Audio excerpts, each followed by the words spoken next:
ಪ್ರಿಯ ವಿದ್ಯಾರ್ಥಿಗಳೇ, ಮಾಸ್ಟರ್ ಮೈಂಡ್ಗೆ ಸ್ವಾಗತ. ನಾನು ಆಯಿಷಾ. ಇಂದು ನಾವು ಸಂವಿಧಾನದ ಬಹು ಆಯ್ಕೆಯ ಪ್ರಶ್ನೆಗಳ 4ನೇ ಕಂತಿಗೆ ಹೋಗ್ತಾ ಇದ್ದೀವಿ. ಇಲ್ಲಿ ನಮ್ಮ ಪ್ರಶ್ನೆ 1, ಪರಿಶಿಷ್ಟ ಜಾತಿ ವರ್ಗಗಳಿಗೆ, ಮಹಿಳೆಯರಿಗೆ ಮತ್ತು ಕಾರ್ಮಿಕರಿಗೆ ಪ್ರತ್ಯೇಕ ಮತದಾರ ವರ್ಗವನ್ನು ನೀಡುವ ಮೂಲಕ ಈ ಕೆಳಗಿನ ಯಾವ ಕಾಯ್ದೆಯು ಕೋಮುವಾರು ಪ್ರಾತಿನಿಧ್ಯತೆಯ ತತ್ವವನ್ನು ಮತ್ತಷ್ಟು ಬಲಪಡಿಸಿತು? ಎ. ರೆಗ್ಯುಲೇಟಿಂಗ್ ಕಾಯ್ದೆ 1973, ಬಿ. ಕ್ವಿಟ್ ಇಂಡಿಯಾ ಕಾಯ್ದೆ 1784, ಸಿ. ಭಾರತ ಸರ್ಕಾರ ಕಾಯ್ದೆ 1935, ಡಿ. ಚಾರ್ಟರ್ ಕಾಯ್ದೆ 1813. ಇಲ್ಲಿ ಸರಿಯಾದ ಉತ್ತರವನ್ನು ನೀವು ಆಯ್ದುಕೊಳ್ಳೋದಕ್ಕಿಂತ ಮುಂಚೆ ಒಂದು ಸಣ್ಣದಾದಂತಹ ಒಂದು ಮಾಹಿತಿ, ಅಂದರೆ ಹೇಗೆ ನೀವು ತಲೆ ಓಡಿಸಬೇಕು ಅಂತ. ಮೊದಲನೇದಾಗಿ ಇಲ್ಲಿ ಪ್ರಶ್ನೆ ಕೇಳಿರುವಂಥದ್ದು ಕೋಮುವಾರು ಪ್ರಾತಿನಿಧ್ಯತೆಯ ತತ್ವವನ್ನು ಹುಟ್ಟು ಹಾಕಿತು ಅಲ್ಲ, ಅಥವಾ ಯಾವ ಕಾಯ್ದೆಯ ಮೂಲಕ ತರಲಾಯಿತು ಅಲ್ಲ. ಯಾವ ಕಾಯ್ದೆಯು ಕೋಮುವಾರು ಪ್ರಾತಿನಿಧ್ಯತೆಯ ತತ್ವವನ್ನು ಮತ್ತಷ್ಟು ಬಲಪಡಿಸಿತು ಅಂತ ಅಂದ್ರೆ ಅರ್ಥ ಅದಕ್ಕೆ ಮೊದಲು ಬೇರೆ ಯಾವುದೋ ತಂದಿತ್ತು, ಇದು ಮತ್ತಷ್ಟು ಬಲಪಡಿಸಿರೋದಲ್ವಾ. ಸೊ ಇಲ್ಲಿ ನಿಮಗೆ ಗಮನಿಸಬೇಕಾಗಿರುವಂಥದ್ದು ಆಪ್ಷನ್ ನೋಡ್ತಾ ಹೋದ್ರೆ ರೆಗ್ಯುಲೇಟಿಂಗ್ ಕಾಯ್ದೆ 1773 ಆಗ್ಲಿಕ್ಕೆ ಸಾಧ್ಯನೇ ಇಲ್ಲ. ಆವಾಗ ಇದೆಲ್ಲ ಶುರುವಾಗಿರಲಿಲ್ಲ, ಕೋಮುವಾರು ಪ್ರಾತಿನಿಧ್ಯದ ವಿಚಾರ ಶುರುವಾಗಿರಲಿಲ್ಲ. ಕ್ವಿಟ್ ಇಂಡಿಯಾ ಕಾಯ್ದೆ 1784 ಆವಾಗಲೂ ಶುರುವಾಗಿರಲಿಲ್ಲ. ಚಾರ್ಟರ್ ಕಾಯ್ದೆ 1813 ಆವಾಗಲೂ ಶುರುವಾಗಿರಲಿಲ್ಲ. ಯಾವಾಗ ಶುರುವಾಯಿತು ಈ ಕೋಮುವಾರು ಪ್ರಾತಿನಿಧ್ಯತೆ ವಿಚಾರ, ಅಂದರೆ ಜಸ್ಟ್ ಟಾಪಿಕ್, ಅದು ಬಲಪಡಿಸಿತೋ ತಂತೋ ಅದು ಬೇರೆ ವಿಚಾರ. ಶುರುವಾಗಿದ್ದು ಯಾವಾಗ ಅಂತ ಹೇಳಿದರೆ ನಿಮಗೆ ಖಡಾಖಂಡಿತವಾಗಿ ಗೊತ್ತಿರಬೇಕು. ಮಾರ್ಲೆ ಮಿಂಟೋ ಕಾಯ್ದೆ 1909 ಇದೆಯಲ್ಲ, 1909ರ ಮಾರ್ಲೆ ಮಿಂಟೋ ಕಾಯ್ದೆ ಇದೆಯಲ್ಲ, ಅದರ ಮೂಲಕನೇ ಈ ಒಂದು ಮುಸ್ಲಿಮರಿಗೆ ಒಂದು ಕೋಮು ಪ್ರಾತಿನಿಧ್ಯತೆ ನೀಡುವಂತಹ ಒಂದು ವ್ಯವಸ್ಥೆ ಜಾರಿಗೆ ಬಂದಿದ್ದು. ಅದಕ್ಕೋಸ್ಕರನೇ ಲಾರ್ಡ್ ಮಿಂಟೋನನ್ನ ಕೋಮು ಮತದಾರ ವರ್ಗ ಅಂತ ಕರೆಯೋದು 1909ರ ನಂತರ. ಆಯ್ತಾ, 1909ರ ಕಾಯ್ದೆಯಲ್ಲಿ. ಅದರ ನಂತರವಷ್ಟು ಇದೊಂದೇ ಬರಲಿಕ್ಕೆ ಸಾಧ್ಯ ಅಲ್ವಾ, 1935. ಹಾಗಾಗಿ ಅಂದರೆ ನಾನು ನಿಮಗೆ ಒಂದು ಈಸಿ ಟೆಕ್ನಿಕ್ ಹೇಳ್ತಾ ಇರೋದು. ಇದು ನಿಮ್ಗೆ ಏನಾದರೂ ಗೊತ್ತಿದ್ರೆ 1909ನಲ್ಲೇ ಮಾರ್ಲೆ ಮಿಂಟೋ ಕಾಯ್ದೆ ಮೂಲಕನೇ ಬಂದಿರೋದು ಅಂತ ಗೊತ್ತಿದ್ರೆ ಅದನ್ನ ನಂತರ ಬಲಪಡಿಸಿದ್ದು ಇದಾಗಿರ್ಬೋದು ಅಂತ ನೀವೊಂದು ಅಂದಾಜಿನ ಮೇಲೆ, ಅಂದರೆ ಇಷ್ಟು ಗೊತ್ತಿದ್ರೆ, ಇದೊಂದು ವೆರಿ ಇಂಪಾರ್ಟೆಂಟ್ ಅಲ್ವಾ, ಹಂಗೆ ಹೇಳ್ತಾ ಇರೋದು. ಅದರ ಹೊರತಾಗಿ ನಾವಿವಾಗ ನೇರವಾಗಿ ಆನ್ಸರ್ಗೆ ಹೋಗೋದಾದ್ರೆ ಇದು ನಿಮ್ಗೆ ಒಂದು ಎಲಿಮಿನೇಷನ್ ಟೆಕ್ನಿಕ್ ನಾನು ಹೇಳ್ಕೊಟ್ಟಿದ್ದು. ಇವಾಗ ಓಕೆ, ಉತ್ತರದ ಕಡೆಗೆ ಹೋಗೋದಾದ್ರೆ 1909ರಲ್ಲಿ ಆ ತತ್ವ ಜಾರಿಗೆ ಬಂತು. ನಂತರ ಬಂದಂತಹ ಕಾಯ್ದೆ ಏನಿದೆಯಲ್ಲ, ಭಾರತ ಸರ್ಕಾರ ಕಾಯ್ದೆ 1919, ಅದರಲ್ಲೂ ಕೂಡ ಸಿಖ್ಖರು, ಭಾರತೀಯ ಕ್ರಿಶ್ಚಿಯನ್ನರು, ಆಂಗ್ಲೋ ಇಂಡಿಯನ್ನರು ಇವರಿಗೆಲ್ಲ ಪ್ರತ್ಯೇಕ ಮತದಾರ ವರ್ಗ ನೀಡಿದ್ದಾರೆ. ಆ ಮೂಲಕ ಕೂಡ ಕೋಮುವಾರು ಪ್ರಾತಿನಿಧ್ಯತೆಯ ತತ್ವ ವಿಸ್ತರಿಸಲಾಗಿದೆ. ಆದರೆ ನಂತರದಲ್ಲಿ ಅಧಿಕೃತವಾಗಿ 1935ರ ಕಾಯ್ದೆಯ ಪ್ರಕಾರ ದಮನಿತ ವರ್ಗಗಳಿಗೆ, ಮಹಿಳೆಯರಿಗೆ ಮತ್ತು ಕಾರ್ಮಿಕರಿಗೆ ಪ್ರತ್ಯೇಕ ಮತದಾರ ವರ್ಗ ನೀಡಿ ಕೋಮುವಾರ ಪ್ರಾತಿನಿಧ್ಯತೆಯ ತತ್ವವನ್ನು ಮತ್ತಷ್ಟು ಬಲಪಡಿಸಲಾಯಿತು. ಓಕೆ, ಸೊ ಇಲ್ಲಿ ಆನ್ಸರ್ ಈಸಿ ಇದೆ, ಬಟ್ ನಿಮ್ಗೆ ವಿಚಾರ ಗೊತ್ತಿರಲಿ ಅಂತ ಇಷ್ಟು ಹೇಳಿದೆ. ಓಕೆ, ನಮ್ಮ ಮುಂದಿನ ಪ್ರಶ್ನೆ, ಈ ಕೆಳಗಿನ ಹೇಳಿಕೆಗಳಲ್ಲಿ ಸರಿಯಾದದನ್ನು ಆರಿಸಿರಿ. ಎ. ಬ್ರಿಟಿಷ್ ಪ್ರಧಾನಿ ಕ್ಲೆಮೆಂಟ್ ಅಟ್ಲಿ ಭಾರತಕ್ಕೆ ಬ್ರಿಟಿಷ್ ಮಂತ್ರಿಮಂಡಲದ ಸದಸ್ಯರ ನಿಯೋಗವನ್ನು ಕಳಿಸಿದ್ದು ಅದನ್ನು ಕ್ಯಾಬಿನೆಟ್ ಮಿಷನ್ ಎನ್ನಲಾಗುತ್ತದೆ. ಬಿ.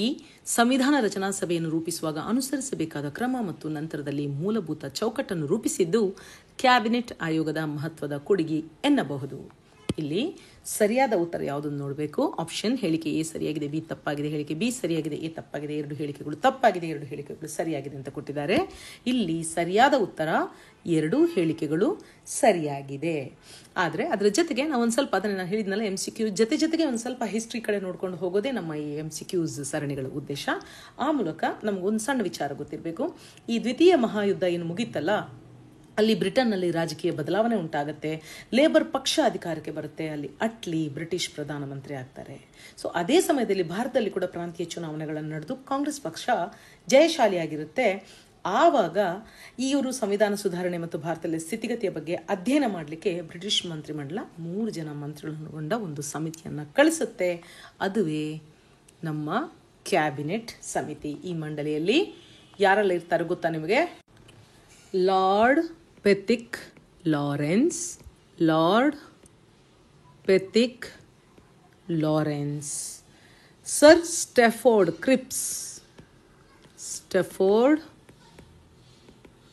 ಕ್ರಿಪ್ಸ್, ಮತ್ತು ಎ.ವಿ. ಅಲೆಕ್ಸಾಂಡರ್. ಇವರು 3 ಮಂದಿಯ ಒಂದು ನಿಯೋಗ, ಇದನ್ನೇ ಕ್ಯಾಬಿನೆಟ್ ನಿಯೋಗ ಅಂತ ಹೇಳ್ತಾರೆ. ಇದನ್ನೇ ಕಳಿಸಿರುವಂಥದ್ದು.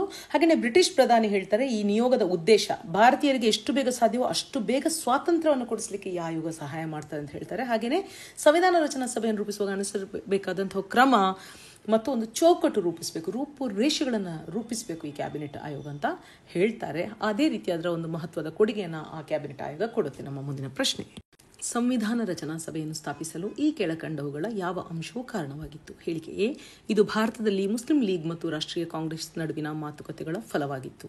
ಬಿ, ಇದು ಭಾರತೀಯ ಕಾಂಗ್ರೆಸ್ ನಾಯಕರು ಮತ್ತು ಬ್ರಿಟಿಷ್ ಕ್ಯಾಬಿನೆಟ್ ಆಯೋಗದ ಸದಸ್ಯರ ನಡುವಿನ ಮಾತುಕತೆಗಳ ಫಲವಾಗಿತ್ತು. ಸಿ, ಇದು ಗಾಂಧೀಜಿ, ಶಾಸ್ತ್ರಿ ಮತ್ತು ಜಿನ್ನಾ ನಡುವಿನ ಮಾತುಕತೆ ಫಲವಾಗಿತ್ತು. ಡಿ, ಮಾಂಟೆಗೋರ್ ಅವರು ಇದಕ್ಕೆ ಕಾರಣರಾಗಿದ್ದರು. ಇದಕ್ಕೆ ಸರಿಯಾದ ಉತ್ತರ ಬಿ, ಇದು ಭಾರತೀಯ ಕಾಂಗ್ರೆಸ್ ನಾಯಕರು ಮತ್ತು ಬ್ರಿಟಿಷ್ ಕ್ಯಾಬಿನೆಟ್ ಆಯೋಗದ ಸದಸ್ಯರ ನಡುವಿನ ಮಾತುಕತೆಗಳ ಫಲವಾಗಿತ್ತು. ಓಕೆ, ಸರಿಯಾದ ಉತ್ತರ ಬಿ. ನಮ್ಮ ಮುಂದಿನ ಪ್ರಶ್ನೆ, ಸಂವಿಧಾನ ರಚನಾ ಸಮಿತಿಗೆ ಸಂಬಂಧಪಟ್ಟಂತೆ ಈ ಕೆಳಗಿನ ಹೇಳಿಕೆಗಳನ್ನು ಪರಿಶೀಲಿಸಿ ಸರಿಯಾದದನ್ನು ಆರಿಸಿರಿ. ಎ, ಸಂವಿಧಾನ ರಚನಾ ಸಮಿತಿಯ ಸಾಂವಿಧಾನಿಕ ಸಲಹೆಗಾರರಾಗಿ ಬೆನಗಲ್ ನರಸಿಂಹರಾಯರು ಆಯ್ಕೆಯಾಗಿದ್ದರು. ಬಿ, ಇವರು ಕನ್ನಡಿಗರಾಗಿದ್ದರು. ಹೌದು, ಇದು ಎರಡೂ ಕೂಡ ಸರಿಯಾಗಿದೆ. ಹಾಗಾಗಿ ಇಲ್ಲಿ ಸರಿಯಾದ ಉತ್ತರ ಎರಡೂ ಹೇಳಿಕೆಗಳು ಸರಿಯಾಗಿದೆ. ಅಂದರೆ 11/12/1946 ಡಾಕ್ಟರ್ ರಾಜೇಂದ್ರ ಪ್ರಸಾದ್ ಅವರನ್ನು ಸಂವಿಧಾನ ರಚನಾ ಸಭೆಯ ಅಧ್ಯಕ್ಷರನ್ನಾಗಿ ಹಾಗೂ ಎಚ್ ಸಿ ಮುಖರ್ಜಿ ಅವರನ್ನು ಉಪಾಧ್ಯಕ್ಷರನ್ನಾಗಿ ಆಯ್ಕೆ ಮಾಡಲಾಗುತ್ತೆ. ಆವಾಗಲೇ ಶ್ರೀ BN ರಾವ್ ಅವರನ್ನು ಸಂವಿಧಾನ ರಚನಾ ಸಮಿತಿಯ ಸಾಂವಿಧಾನಿಕ ಸಲಹೆಗಾರನಾಗಿ ನೇಮಿಸಲಾಗ್ತದೆ. ಇವರು ಕನ್ನಡಿಗರಾಗಿದ್ದಾರೆ. ಹಾಗೆಯೇ ಇವ್ರು ಯಾರು ಗೊತ್ತಾ? ಪಂಜೆ ಮಂಗೇಶ್ ರಾಯರಿಲ್ವಾ, ನಮ್ಮ ಕನ್ನಡದ ಸಣ್ಣ ಕಥೆಗಳ ಜನಕ ಅಂತ ಹೇಳ್ತಾರಲ್ಲ, ಪಂಜೆ ಮಂಗೇಶ್ ರಾಯರು ಅವರ ಭಾವ ಇವರು. ಹಾಗಾಗಿ ಕನ್ನಡಿಗರವರು. ಓಕೆ, ನೆಕ್ಸ್ಟ್ ನಮ್ಮ ಮುಂದಿನ ಪ್ರಶ್ನೆ, ಸಂವಿಧಾನ ರಚನಾ ಸಮಿತಿಗೆ ಸಂಬಂಧಪಟ್ಟಂತೆ ಈ ಕೆಳಗಿನ ಹೇಳಿಕೆಗಳನ್ನು ಪರಿಶೀಲಿಸಿ. ಎ, ಸಂವಿಧಾನ ರಚನಾ ಸಮಿತಿಯು ನಮ್ಮ ದೇಶದ ಸಂವಿಧಾನವನ್ನು ರಚಿಸಲು 2 ವರ್ಷ 11 ತಿಂಗಳು 18 ದಿನಗಳಷ್ಟು ಸುದೀರ್ಘ ಸಮಯವನ್ನು ತೆಗೆದುಕೊಂಡಿದೆ. ಬಿ, ಈ ಅವಧಿಯಲ್ಲಿ 12 ಬಾರಿ ಅಧಿವೇಶನ ನಡೆಸಲಾಗಿತ್ತು. ಇಲ್ಲಿ ಸರಿಯಾದ ಉತ್ತರ 4. ಎರಡೂ ಹೇಳಿಕೆಗಳು ಸರಿಯಾಗಿದೆ. ಇಲ್ಲಿ ಸಂವಿಧಾನ ರಚನಾ ಸಭೆ 12 ಬಾರಿ ಅಧಿವೇಶನ ಸೇರುತ್ತೆ ಮತ್ತು 2 ವರ್ಷ 11 ತಿಂಗಳು 18 ದಿನಗಳ ಕಾಲಾವಧಿಯನ್ನು ತೆಗೆದುಕೊಳ್ಳುತ್ತೆ. ಕರಡು ಸಂವಿಧಾನವನ್ನು ಪರಿಶೀಲಿಸಲಿಕ್ಕೆ 114 ದಿನಗಳನ್ನು ಕೂಡ ತೆಗೆದುಕೊಳ್ಳಲಾಗುತ್ತೆ.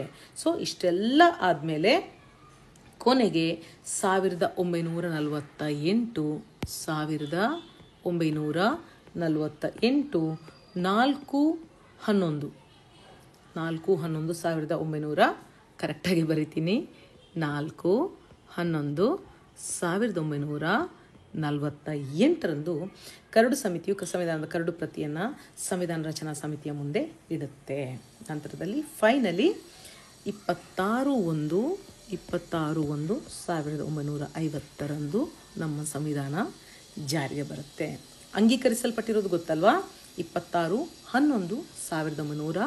26/11/1949. ಓಕೆ, ನಮ್ಮ ನೆಕ್ಸ್ಟ್ ಕ್ವೆಶ್ಚನ್, ಸಂವಿಧಾನ ರಚನಾ ಸಭೆಗೆ ಕಮ್ಯುನಿಸ್ಟ್ ಪಕ್ಷದಿಂದ ಈ ಕೆಳಗಿನ ಯಾರನ್ನು ಆರಿಸಲಾಗಿತ್ತು? A, Somnath Lahiri, B, John Mathai, C, Haribahadur Bura, D, Rasul. ಇಲ್ಲಿ ಸರಿಯಾದ ಉತ್ತರ ಕಮ್ಯುನಿಸ್ಟ್ ಸೋಮನಾಥ್ ಲಾಹಿರಿ.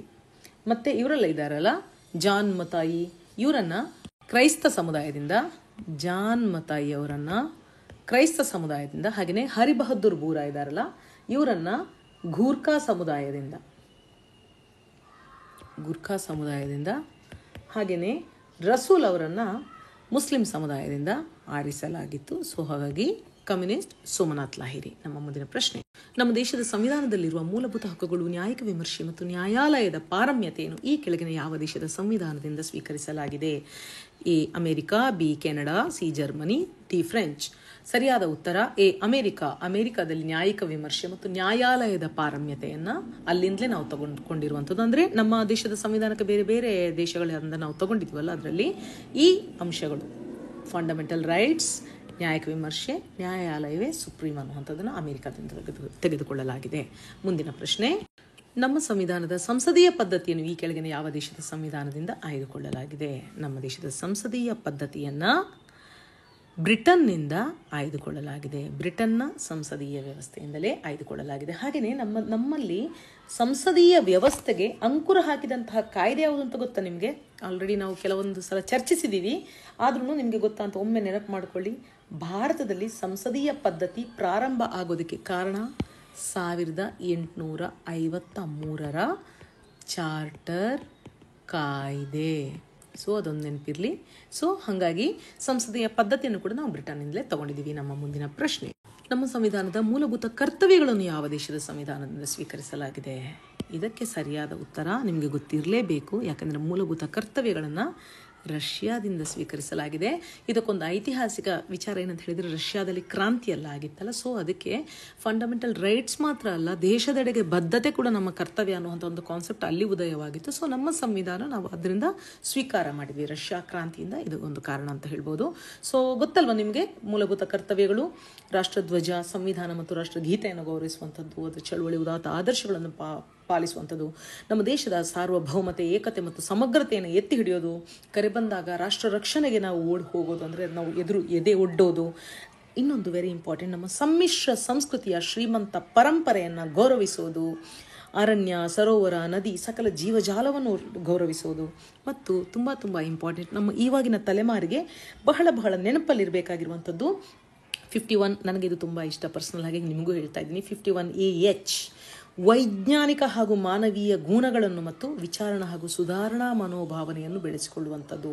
ನಮ್ಮ ಇವತ್ತಿನ ಯುವ ಪೀಳಿಗೆಯಲ್ಲಿ ತುಂಬ ಕಡಿಮೆ ಆಗಿದೆ. ವೈಜ್ಞಾನಿಕ ಮನೋಭಾವ ಕಡಿಮೆ, ಮಾನವೀಯ ಗುಣ ಕಡಿಮೆ, ವಿಚಾರಣಾ ಮನೋಭಾವ ಕಡಿಮೆ. ಯಾರೋ ಯಾವುದೋ ಒಂದು ಸ್ಟೀರಿಯೋ ಟೈಪ್ ಹಾಕಿರ್ತಾರೆ, ಅದನ್ನೇ ನಂಬಿಕೊಂಡು ಎಲ್ಲರೂ ಹೋಗ್ತಾ ಇರುವಂತಹ ಒಂದು ವಿಕ್ಷಿಪ್ತವಾದಂತಹ ಒಂದು ಸನ್ನಿವೇಶವನ್ನು ನಾವು ಹಲವಾರು ಕಡೆ ನೋಡ್ತಾ ಇರ್ತೀವಿ ಜಗತ್ತಿನಾದ್ಯಂತ. ಸೊ ನಾವ್ಯಾವತ್ತೂ ನಮ್ಮ ಸಂವಿಧಾನಕ್ಕೆ ಬದ್ಧರಾಗಿ ನಡ್ಕೊಂಡಾಗ ತುಂಬ ಅದ್ಭುತವಾದಂಥ ಒಂದು ನಾಗರಿಕರಾಗಿ ನಾವು ಬೆಳಿಬೋದು ಅಂತ ಹೇಳ್ಬೋದು. ಸೊ ವಿದ್ಯಾರ್ಥಿಗಳೇ, ನಮ್ಮ ಕೊನೆಯ ಪ್ರಶ್ನೆ, ಗಣರಾಜ್ಯ ವ್ಯವಸ್ಥೆ ಎಂದರೇನು? ಎ, ಜನರಿಂದ ಜನರಿಗಾಗಿ ಜನರಿಗೋಸ್ಕರ ಇರುವ ವ್ಯವಸ್ಥೆಯನ್ನು ಗಣರಾಜ್ಯ ವ್ಯವಸ್ಥೆ ಎನ್ನುತ್ತಾರೆ. ಬಿ, ಸಂವಿಧಾನವನ್ನು ಹೊಂದಿರುವ ಆಳ್ವಿಕೆಯನ್ನು ಗಣರಾಜ್ಯ ವ್ಯವಸ್ಥೆ ಎನ್ನುತ್ತಾರೆ. ಸಿ, ಹಲವು ರಾಜ್ಯಗಳ ಒಕ್ಕೂಟವನ್ನು ಗಣರಾಜ್ಯ ಎನ್ನಲಾಗುತ್ತದೆ. ಡಿ, ದೇಶದ ಮುಖ್ಯಸ್ಥರಾದ ರಾಷ್ಟ್ರಪತಿಯವರನ್ನು ಚುನಾಯಿಸಿ ಆರಿಸುವ ವ್ಯವಸ್ಥೆಯನ್ನು ಗಣರಾಜ್ಯ ವ್ಯವಸ್ಥೆ ಎನ್ನುತ್ತಾರೆ. ಇಲ್ಲಿ ಸರಿಯಾದ ಉತ್ತರ ಡಿ. ಯಾಕಂದರೆ ಇದೊಂದು ಪ್ರಶ್ನೆಗೆ ತುಂಬ ಮಂದಿ ಕನ್ಫ್ಯೂಸ್ ಆಗ್ತಾರೆ. ಅದಕ್ಕೋಸ್ಕರ ರಾಷ್ಟ್ರಪತಿಯವರನ್ನ ಚುನಾಯಿಸಿ ಆರಿಸುವ ವ್ಯವಸ್ಥೆ ಇದೆಯಲ್ಲ, ಅದನ್ನೇ ಗಣರಾಜ್ಯ ವ್ಯವಸ್ಥೆ ಅನ್ನುತ್ತಾರೆ. ದೇಶದ ಪ್ರಥಮ ಪ್ರಜೆ ಅಂತ ಏನು ಹೇಳ್ತಾರೆ, ಅವರು ಚುನಾವಣೆಯ ಮೂಲಕವೇ ಆಯ್ಕೆ ಆಗ್ತಾರೆ. ಅದಕ್ಕೆ ಅದನ್ನು ಗಣರಾಜ್ಯ ವ್ಯವಸ್ಥೆ ಎನ್ನುತ್ತಾರೆ. ಸೊ ನಮ್ಮ ವಿದ್ಯಾರ್ಥಿಗಳೇ, ನಮ್ಮ ಈ ಒಂದು ಬಹು ಆಯ್ಕೆ ಪ್ರಶ್ನೆಗಳ ವಿಡಿಯೋ ಅಥವಾ ಎಲ್ಲ ವಿಡಿಯೋ ಯಾವುದೇ ಆದರೂ ಲೈಕ್ ಆದರೆ ನಿಮ್ಮ ಗೆಳೆಯರಿಗೆ, ಸಂಗಾತಿಗಳಿಗೆ, ಸಹಚರರಿಗೆ, ಸ್ಪರ್ಧಾರ್ಥಿ ಮಿತ್ರರಿಗೆ ತಿಳಿಸಿ. ಏನಾದರೂ ಇದ್ರೂ ನಮಗೂ ತಿಳಿಸಿ ಅಂತ ಹೇಳುತ್ತಾ, ನಿಮಗೆಲ್ಲರಿಗೂ ಒಳ್ಳೆಯದಾಗಲಿ. ಧನ್ಯವಾದ. ಶುಭಾಶಯ. ನಮಸ್ಕಾರ.